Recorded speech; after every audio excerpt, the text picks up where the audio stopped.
Hey guys, so कैसे हैं सब लोग? Hopefully you all are doing great. So today we will start the group 17 elements, that is also called halogen family. ठीक है, halogen family. हम पता है हम कर रहे हैं P block elements of +2 class and subject chemistry. ठीक है, so अगर आपको useful material मिल रहा है, so you can like, share the video and subscribe to my channel.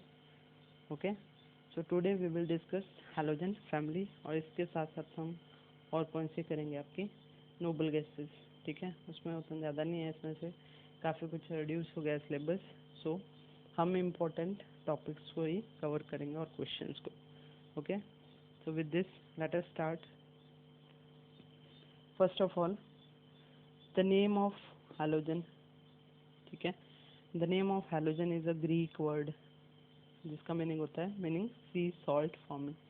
तो ये जनरल जितने भी हेलोजन होते हैं सी सॉल्ट बनाते हैं, उसके साथ कंबाइंड फॉर्म में मिलते हैं हमारे को. So the elements are called halogen because most of them are present as soluble salt in sea water. तो ये तो क्वेश्चन हो गया कि हेलोजन क्यों बोला जाता है. हेलो वर्ड हमेशा सॉल्ट को रिप्रेजेंट करता है. ठीक है, हेलोजन्स. सो इसके मेंबर्स कौन कौन से एलिमेंट्स इसके अंडर आते हैं? फ्लोरीन, क्लोरीन, ठीक है, bromine, iodine and astatine.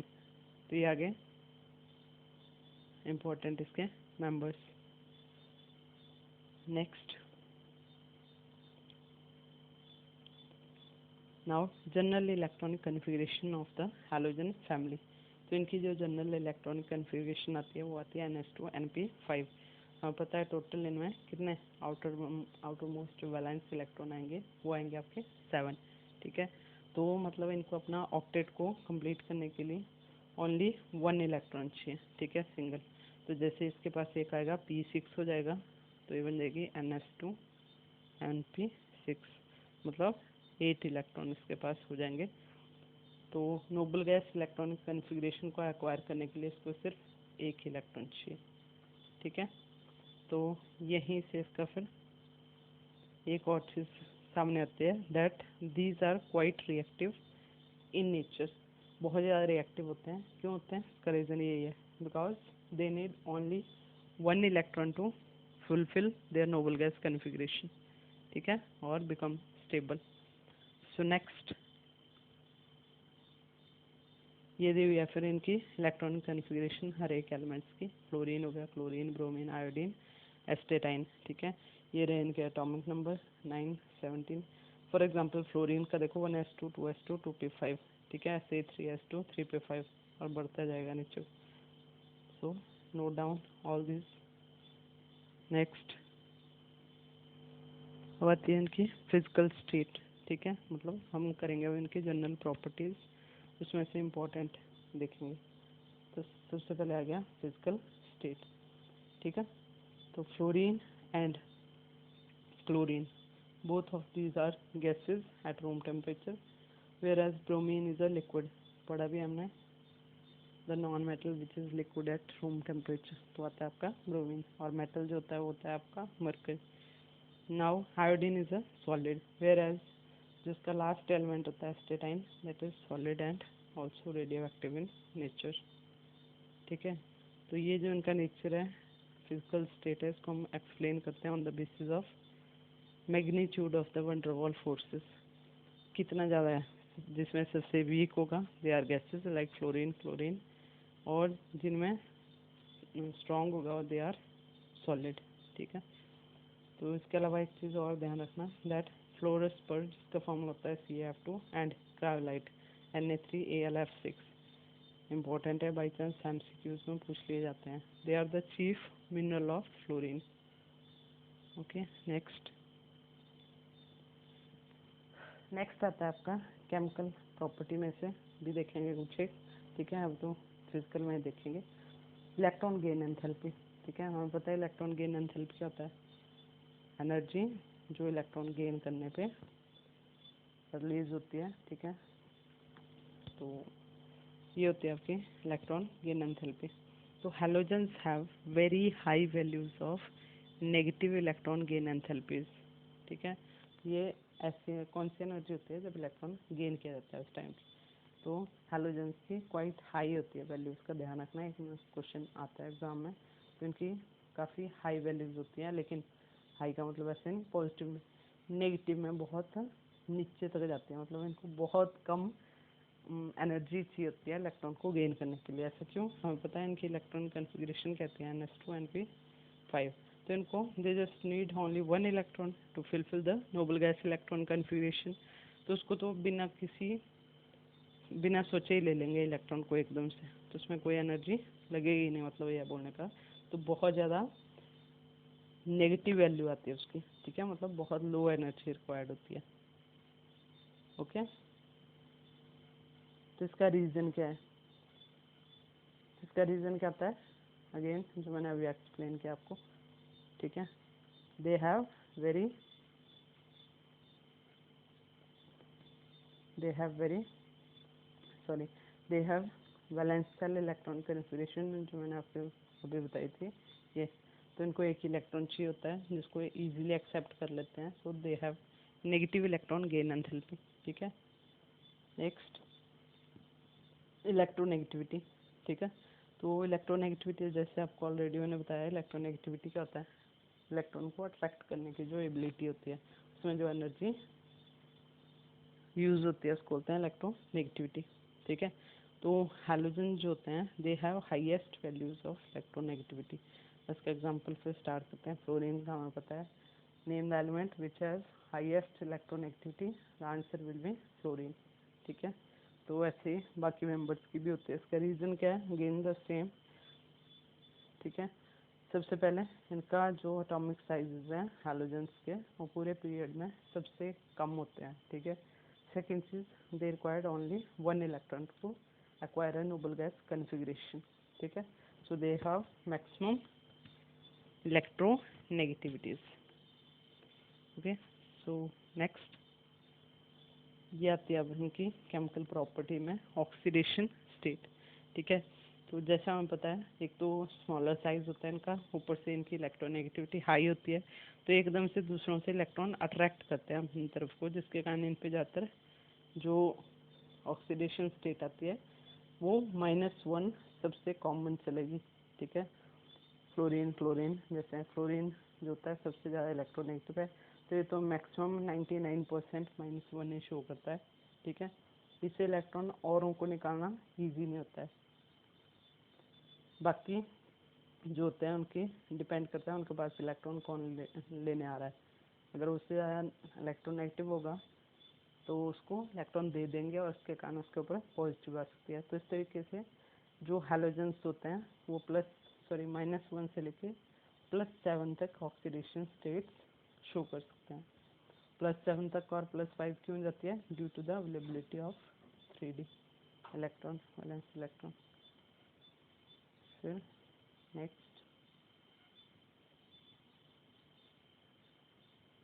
Next आता है आपका हाइड्रोजन हलाइड्स, ठीक है। तो हैलोजन जब भी हाइड्रोजन से कंबाइन करते हैं तो उससे जो बनते हैं उनको बोलते हैं hydrogen halide. For example HCl है, SF है, ठीक है, HBr हो गया, ऐसे करके, तो सारे इनको बोलते हैं हाइड्रोजन हलाइड्स। तो इनकी फिजिकल स्टेट से रिलेटेड क्वेश्चन है, लो काफ़ी इंपॉर्टेंट है, आता है एग्जाम में। क्या आएगा यहाँ से, HF is liquid while all other hydrides are gaseous in state। तो इसका रीज़न क्या आएगा, HF is the HF it completes the conditions for intermolecular hydrogen bonding, ठीक है। हमें पता है हाइड्रोजन बॉन्डिंग के लिए क्या चाहिए होता है, एक इलेक्ट्रोनेगेटिव एटम और एक हाइड्रोजन, तो दोनों चीज़ें इसके पास होती हैं। इसलिए जो HF होता है वो इंटरमॉलिक्यूलर हाइड्रोजन बॉन्डिंग शो करता है, क्योंकि इसमें पोलैरिटी बहुत ज़्यादा होती है। वही चीज़ आगे, पोलैरिटी मतलब एक की इलेक्ट्रोनेगेटिविटी बहुत ज़्यादा है और इसकी बहुत कम, इसलिए ये इलेक्ट्रॉन को अपनी तरफ को अट्रैक्ट करता है, इसलिए इसके ऊपर पार्शियल नेगेटिव चार्ज आएगा और इसके ऊपर पार्शियल पॉजिटिव, इसको बोलते हैं पोलैरिटी, ठीक है। दिया गया इंपॉर्टेंट क्वेश्चन है, नोट करना है सबने। उसके बाद नेक्स्ट चलता है आपका इंटर हैलोजन कंपाउंड्स क्या होते हैं? जैसे इसका नेम है, इंटर का मतलब हो गया बीच में, हैलोजन का हैलोजन, तो जब भी हैलोजन आपस में कंबाइन करके अलग अलग कंपाउंड्स बनाते हैं उनको बोलाते हैं इंटर हैलोजन कंपाउंड, ठीक है। फॉर एग्जांपल ClF, ठीक है, ClF3, ClF5, BrF3, BrF5, IF5, IF7 etcetera. अब यहाँ से क्वेश्चन कई बार डेफिनेशन पूछ लेते हैं विद एग्जांपल, या कई बार इनकी होती है शेप्स के बारे में क्वेश्चन आया होता है, तो थोड़ा बहुत देख लेते हैं। Shapes of inter halogen compounds, इसमें सबसे पहले हम देखेंगे शेप ऑफ ClF3, ठीक है। इनकी शेप्स को निकालने के लिए आपको एक फॉर्मूला होता है, ठीक है, तो फॉर्मूले के साथ ट्राई करेंगे सारे।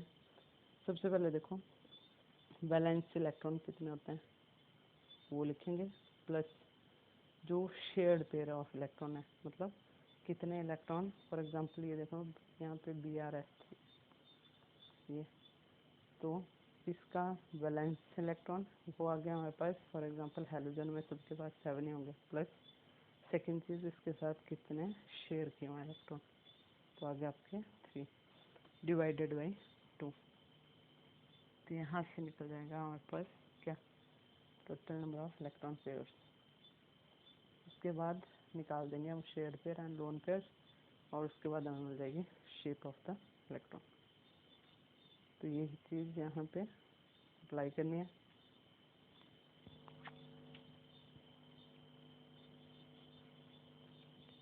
ओके, तो देखो सबसे पहले ऊपर वाला ClF3 का एग्जांपल,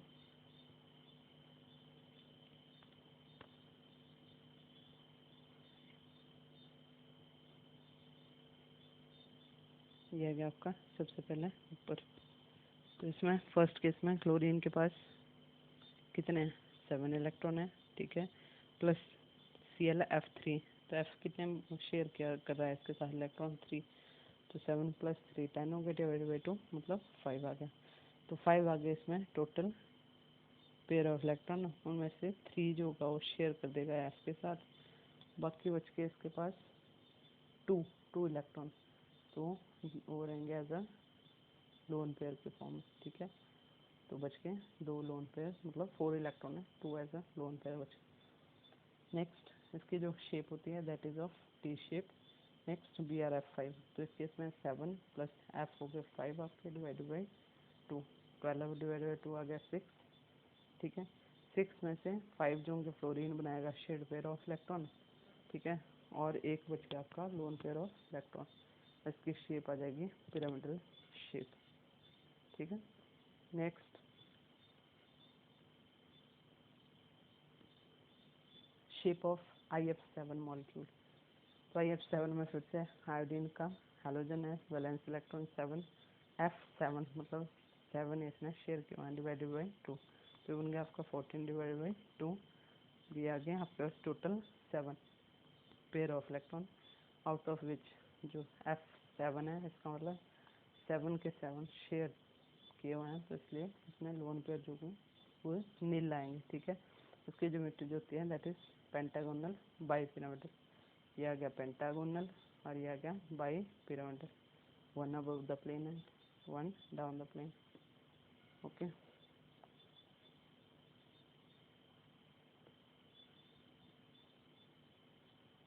नेक्स्ट इसको क्लियर करने का पंगा, चलो नेक्स्ट देखते हैं। तो ये था आपका हैलोजन, ठीक है। तो कुछ एक इसके टॉपिक्स जो आयन के ऑक्सीलाइड्स भी बनाते हैं उनको रिड्यूस किया गया है, ठीक है। नेक्स्ट अब हम देखेंगे नोबल गैस की स्लाइड यहाँ, ओके। तो नेक्स्ट लास्ट ग्रुप आता है पी ब्लॉक एलिमेंट का, नोबल गैसेस, जो कि आती है ग्रुप नंबर 18 में, ठीक है। तो 18 में, और इनकी जनरल इलेक्ट्रॉनिक कन्फिग्रेशन क्या आएगी आपकी, NS2 NP6, ठीक है, NS2 NP6 मतलब 6 + 2 8 इलेक्ट्रॉन होते हैं इनके पास। They do not need any type of electron, either they don't want to take or they don't want to give an electron to other elements. So that is why they are also called inert gases, because they do not react with other elements. इनके पास ज़रूरत ही नहीं होती, ठीक है, तो ना तो देना चाहते किसको, ना तो लेना चाहते हैं इलेक्ट्रॉन। तो इसमें जो मेंबर आते हैं दे आर हीलियम, ठीक है, neon, argon, krypton, xenon and radon. ये रहे इनके एटॉमिक नंबर, ठीक है। उसके बाद देखते थोड़ा सा, हाँ, इनके स्ट्रक्चर। ज़ीनॉन कंपाउंड, तो कॉमनली ज़ीनॉन ज़्यादा कंपाउंड बनाता है, तो उसके एग्ज़ाम में ऐसे हाफ मार्क्स के स्ट्रक्चर आ जाते हैं। इसके लिए आपको क्या करना है, ये फॉर्मूला, ये हाइब्रिडाइजेशन जो होती है वो कैसे निकालते हैं। तो 1/2 number of electron in the valence shell of atom, ठीक है। तो वैलेंस शेल सिंपल है, हैलोजन है तो उसमें 8 इलेक्ट्रॉन आएंगे सबके अंदर, plus number of monovalent atoms. Monovalent generally आपके हाइड्रोजन एंड हैलोजन्स होते हैं, ठीक है। नेक्स्ट आएगा minus charge on the cation and charge on the anion, minus charge on the cation plus charge on the anion. तो इस फॉर्मूले को अप्लाई करेंगे, ठीक है। फर्स्ट ऑफ ऑल देखो XeF2, ठीक है। तो 1/2 ये फॉर्मूला अप्लाई करेंगे, बैलेंस इलेक्ट्रॉन आगे 8 आपके, प्लस F कितने हैं, फ्लोरीन जो होता है मोनोवेलेंट होता है, तो ये 2 आगे, माइनस आगे कोई भी ना तो कैटायन है ना तो एनाइन है, 0 0। सो 8 + 2 10 हो गया, 10 / 2 5, ठीक है। तो 5 है, इसका मतलब हाइब्रिडाइजेशन आ जाएगी इसके sp3d, और इसकी जो एक्चुअल शेप बनती है दैट इज लीनियर टाइप की शेप, ठीक है। Next XeF4, again same formula, 1/2 8 plus यहाँ पे F4 है तो 4 आ जाएगा, ठीक है। प्लस आगे कोई नहीं है हमारे पास, ना कैटायन ना एनाइन, सो 6 sp3d2। देखो ये कैसे 3p और 2d 6 हो गए। इस केस में जो ज्योमेट्री बनेगी आपकी 4 चलेगी कॉर्नर पे और 2 बच के लोन पे स्क्वायर प्लेन। नेक्स्ट XeF6, ठीक है। तो XeF6 सेम फॉर्मूला अगेन 8 + 6, ठीक है, 14 / 2 7 आ गया, sp3d3। तो इसमें जो आपकी ज्योमेट्री बनेगी, सॉरी शेप बनेगी, that is distorted octahedral, okay. Next अब आते हैं इनके ज़ीनॉन के ऑक्सी फ्लोराइड्स, ठीक है, ऑक्सी हालाइड्स बोल सकते हैं हम। तो इसको भी देख लेते हैं, again the same formula will be applicable. So 1/2, ठीक है। अब 8 प्लस कितना आएगा 0, ठीक है, because it is doubly bonded, okay. So 0 minus जो कैटायन एनाइन नहीं है is equal to 4, 8 / 2 equal to 4। तो इसमें ज्योमेट्री आएगी sp3 और इसकी जो आपकी शेप आएगी दैट इज पिरामिडल। अब यहाँ पे जो था दैट इज मोनोवेलेंट या शेड पेयर ऑफ इलेक्ट्रॉन कितने आ जाएंगे, फ्लोरीन के 2। तो 8 + 2 10 / 2 again 5 sp3d T shaped structure, ये दिया हुआ है नीचे। उसके बाद XeOF4, ठीक है। तो 1/2 8 + 4 12 / 2 6 आ गया, sp3d2, ठीक है, स्क्वायर पिरामिडल आ गया इसकी शेप, ये आ गया आपका लास्ट में। तो चलो नेक्स्ट देखते कुछ और दैट्स ऑल फॉर टुडे। तो इस तरीके से हमने क्या किया, आपका पी ब्लॉक जो एलिमेंट है उसको हमने कंप्लीट कर लिया, ठीक है। इसके बाद हमारा बचता है डी एंड एफ, उसमें बहुत ज़्यादा डिटेल में नहीं है बट जो भी है इम्पोर्टेंट टॉपिक्स हैं, ठीक है। तो उसको हम करेंगे अपनी नेक्स्ट सेशन में, okay. So you can share video with your friends, ठीक है, जिनको भी ज़रूरत है उनके साथ शेयर करो, and make your notes properly. Stay healthy, stay safe, keep smiling. Thank you.